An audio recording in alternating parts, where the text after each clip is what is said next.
They say the past is dead, buried. That time heals. But I've learned some things don't stay buried, especially not betrayal. It started with a message, innocent enough on the surface. A Facebook message from a name I vaguely recognized but couldn't immediately place, Daniel R. No mutual friends, no profile picture. Just a message that read, "You don't know me, but you should know the truth. Your wife and I had an affair. It was a long time ago, but you deserve to know." I laughed at first. One of those nervous, disbelieving laughs that catches in your throat like a cough. Spam, obviously, or some troll playing games. Except I couldn't stop thinking about it. I clicked on his profile, new account, barely any activity. I scrolled through my memories, trying to remember if she'd ever mentioned a Daniel from work.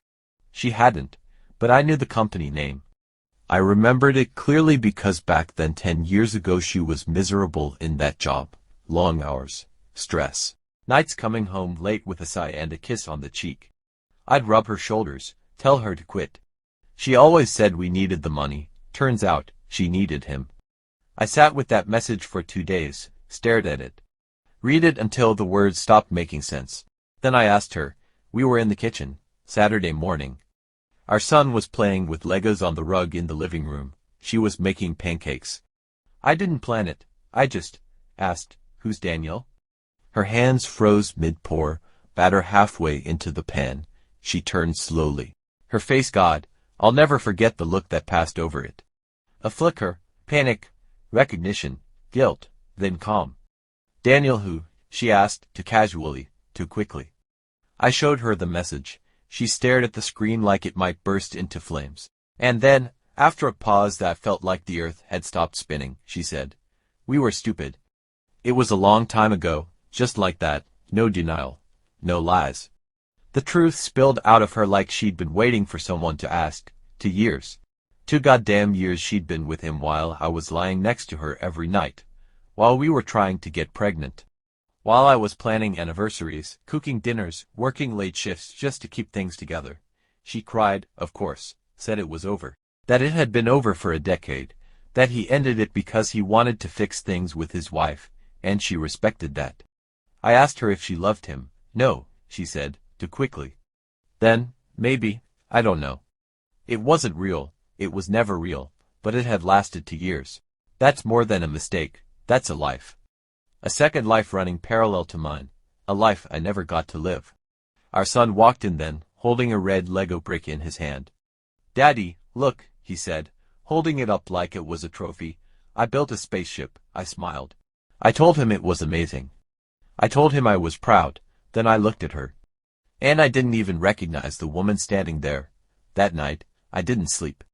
I lay next to her in the dark, listening to the sound of her breathing, shallow, restless. Like she knew I wasn't really asleep either. 10 years ago, that's what she kept saying. Like time erased it. Like I wasn't allowed to feel it now because it happened then. But time doesn't kill a wound like that, it just buries it deeper. And now that it was out, it was bleeding. I kept staring at the ceiling, wondering what else was a lie. Had she thought of him when we made love? Was our son conceived with her still thinking about another man's hands, another man's lips? Was that why she'd changed for a while back then, distant, more guarded? I chalked it up to stress. Maybe postpartum hormones. Maybe just the exhaustion of being new parents. But now I realized, she hadn't just been tired. She'd been grieving the end of her secret life. I got up around 3 and poured myself a whiskey. Sat at the kitchen table in the same chair where I'd asked her the question. Everything looked the same. Our photos were still on the wall. Smiling faces. Happy family. But I couldn't look at them anymore. I couldn't look at us. I opened my laptop and started typing his name. Daniel R. The name burned in my brain like a brand. It took less than an hour to find out everything. His full name. His real Facebook profile. His job. His wife's name. His kids' names. Their recent vacation to Myrtle Beach. He looked so normal. Balding a bit. Tall. Average build. The kind of guy you wouldn't notice twice on the street. But he'd had her. I scrolled through his pictures until I landed on one taken in 2015, him, grinning, arms slung around his wife. And in the comments there she was. "My wife, you two look amazing, miss you both, heart emoji." That was the year after he ended it. She'd still been following him online. still keeping up the illusion of friendship. Like they hadn't destroyed two marriages between them. I slammed the laptop shut. My hands were shaking. I wanted to break something, throw the glass, shatter something like they shattered me, but instead, I just sat there, breathing, until the sun started to rise. We didn't talk much the next day. She tried. Asked if I wanted to go for a walk, if I wanted to talk about it. I told her I needed time. What I didn't say was I didn't know what I needed, or who I even was anymore. Because the man I was, husband, protector, best friend, he died the moment she admitted the truth. But I still had a role to play. Our son needed breakfast. He needed someone to build Lego spaceships with him. Someone to smile when he showed off his messy drawings and cheer when he made a basket on his tiny hoop in the backyard. So I smiled. I clapped. I asked him questions about school. And when he hugged me and said, "I love you, Daddy," I said it back so fiercely I almost broke. Because he didn't ask for this, he didn't ask for any of it. At one point that afternoon, I watched them together, her and our son, and I couldn't help but wonder, did he look like Daniel? I hated myself for the thought, but it was there, and once it was, I couldn't unthink it. She swore the affair ended before we conceived. Swore up and down. I told her I'd want a paternity test, and the look on her face devastated, like I'd stabbed her. But what did she expect? Trust, after burying a 2-year betrayal in the foundation of our marriage? It was the little things that kept breaking me. The mug she always used, the blue one I bought her for our 10th anniversary. The one she used every morning to drink her tea. I stared at it like it was mocking me. How many mornings had she used it while texting him? How many smiles had I believed were mine? She apologized again that night. "I should have told you," she said, standing in the doorway like a child caught lying. "I wanted to, so many times, but I was afraid of losing you." "You lost me anyway," I said, flatly. She cried, but I didn't comfort her. I'd done that for too long. Instead, I asked the questions I'd been holding back. "Did you ever sleep with him in our bed?" She shook her head instantly. "No, never, I swear." I didn't believe her. "Not really. How often?" "Once a week. Sometimes more, sometimes less. Usually at hotels, or after work, in his car." Her voice was shaking. She looked so small. "He used to tell me his wife was cold, that they hadn't been intimate in years. And I felt wanted, seen, like I mattered." I laughed. "Bitter. You mattered to me." "I know," she said quietly, and I threw it away. I'll never forgive myself, but that wasn't the point. It didn't matter if she forgave herself. I was the one bleeding. The revenge didn't start as a plan. It started as curiosity. I went through her old emails, her cloud backups, her texts. I knew it was wrong, but then again, she'd already torn down every wall we had. There were messages still saved from him. Not many. She had deleted most of them, but not all. Maybe she didn't expect I'd ever look. Or maybe part of her wanted to remember. "Can't stop thinking about your mouth. You smell like cinnamon and sign." Today was perfect. I didn't want to go home. My stomach twisted reading them, not just from the words but from the fact that she'd kept them. I found one that hit harder than the rest. Maybe in another life, we could have made this work. Another life. I started thinking about Daniel's life. His marriage, his house, his job, his wife. Did she know? Had he ever told her? What would happen if she found out now? I started drafting a letter in my head. Not to send yet, just to feel the weight of it. "Dear Mrs. R., I'm sorry to be the one to tell you this, but your husband had a 2-year affair with my wife. It happened 10 years ago. You probably thought your marriage survived. Maybe you thought he changed, but I thought you deserved to know the truth. Some ghosts don't stay buried." I saved the draft. Days passed. I went to work, came home, kissed my son goodnight. Slept in the guest room. We tried to talk, but it always ended the same way, her crying, me cold, a silence growing between us like black mold. "You don't look at me anymore," she whispered one night.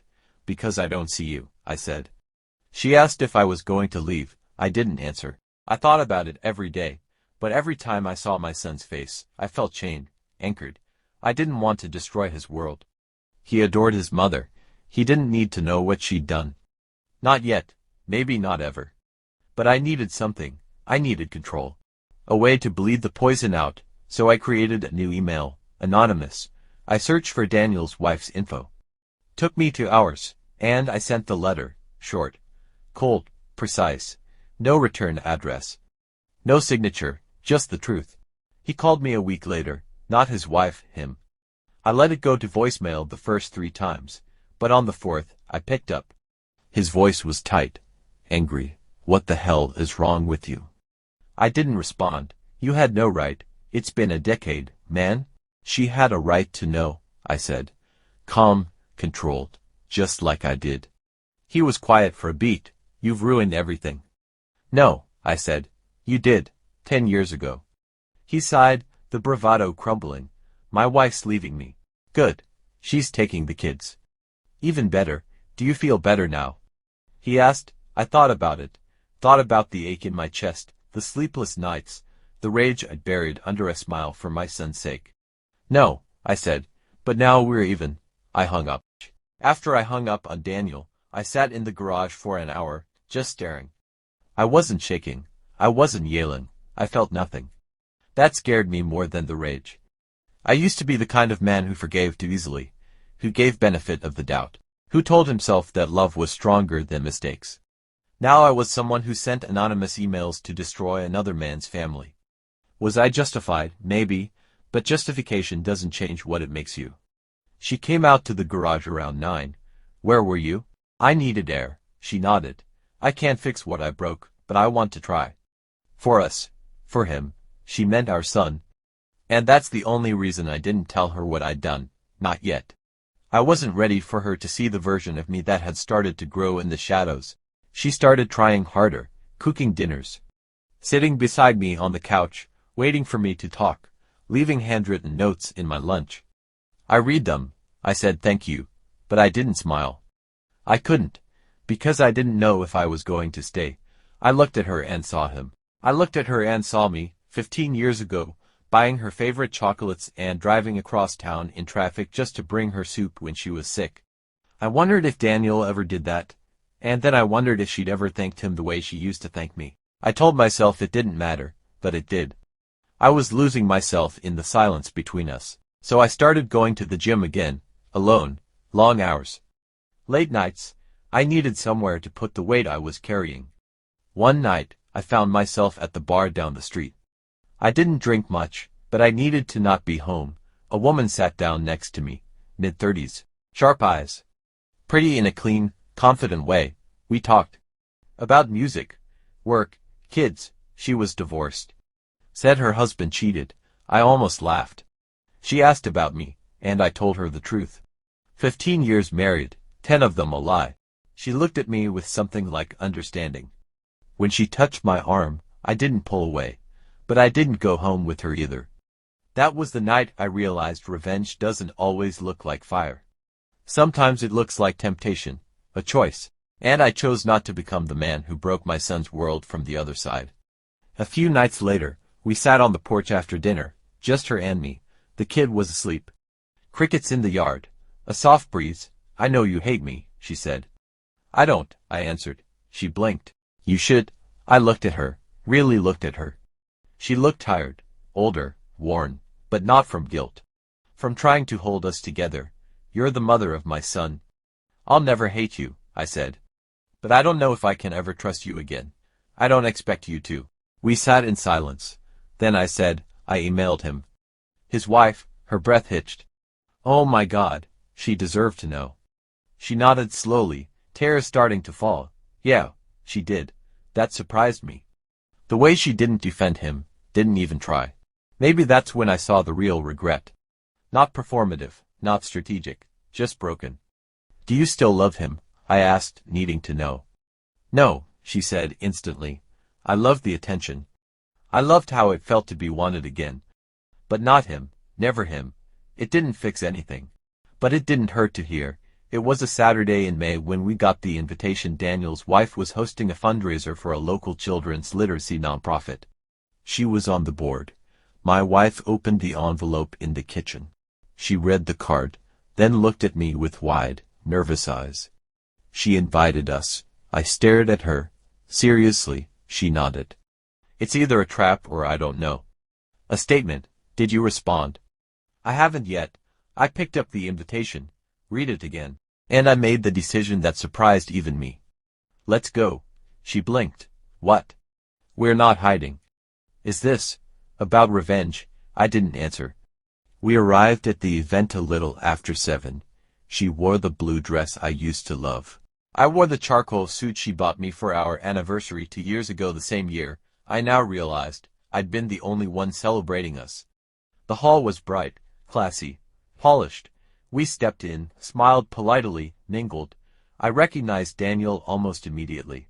He looked hollow, like he'd aged a decade in a month. Eyes sunken, suit too loose, and standing next to him his wife, radiant, calm, steel beneath the pearls. She saw us. She walked straight toward us. Extended her hand. Thanks for coming. My wife stammered, of course. I thought it would be good to put faces to the shadows, she said with a tight smile. Closure, maybe. I nodded slowly.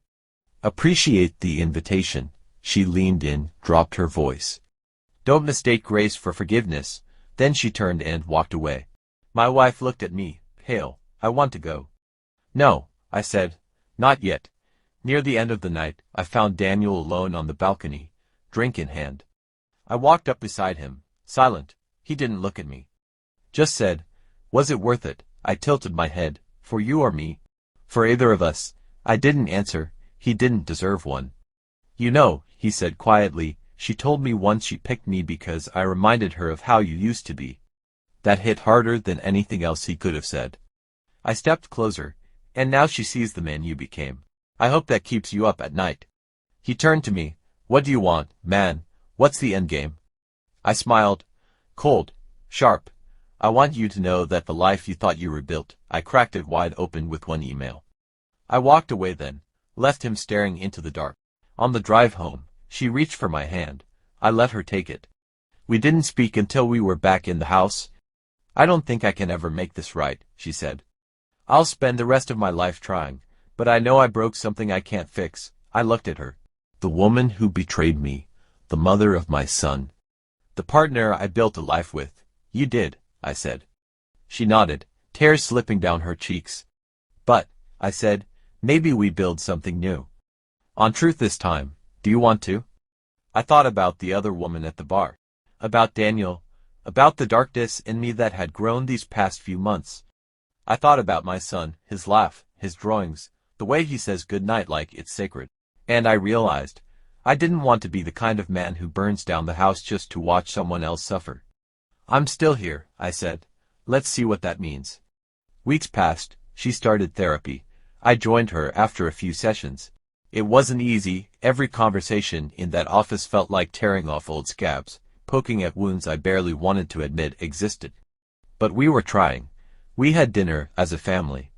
Took our son to the zoo. Laughed again, small, brittle laughs, but real. Some days, I believed we could make it. Some nights, I still looked at her and felt like I was living with a stranger. But I stayed. I stayed because I wasn't ready to walk away. Not yet. It arrived on a Thursday. A small white envelope in the mailbox, no return address. Inside, one photo, a grainy, black-and-white shot. Looked like a security cam still, maybe a hotel hallway. Two figures, mid-embrace. It was her, and Daniel. Timestamp, July 19, 2015, 3 weeks after she said the affair ended. I stared at the photo for a long time. That date stuck in my brain for a reason. I pulled out our family calendar from that year. Yes, I still had it. She had written, in big pink letters, family planning appointment Nuob, excited.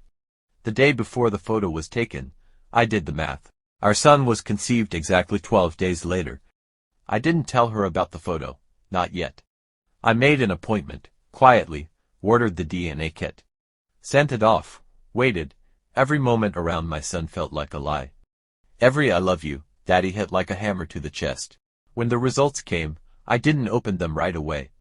I sat in my car for an hour, envelope in hand. Then I opened it. One line, in bold. Probability of paternity, 0.00%. I couldn't breathe. I confronted her after our son was asleep. I didn't yell. I didn't cry. I just placed the photo on the table, then the paternity test. She stared, silent, pale. I thought she whispered. I thought it was over. It wasn't, she nodded. I'm so sorry. Why didn't you tell me? I didn't know for sure. And when he started to look like you, I convinced myself. I looked at her for a long time. Then said, he's not mine, but he's still my son. She broke then, collapsed into tears. I didn't touch her. 6 months later, we sat in a courtroom, divorce finalized. She got the house, I got joint custody. Our son still calls me dad. I still show up to every school play. Every scraped knee, every bedtime story, but the marriage? That died the day the last lie surfaced. I'm not the man I was before all this. I'm quieter, sharper, stronger, maybe, but in a way that comes with scars. But then I hear my son laugh, and I remember, I chose him. Not her, not the past. Not blood, him. And I'll keep choosing him, every day,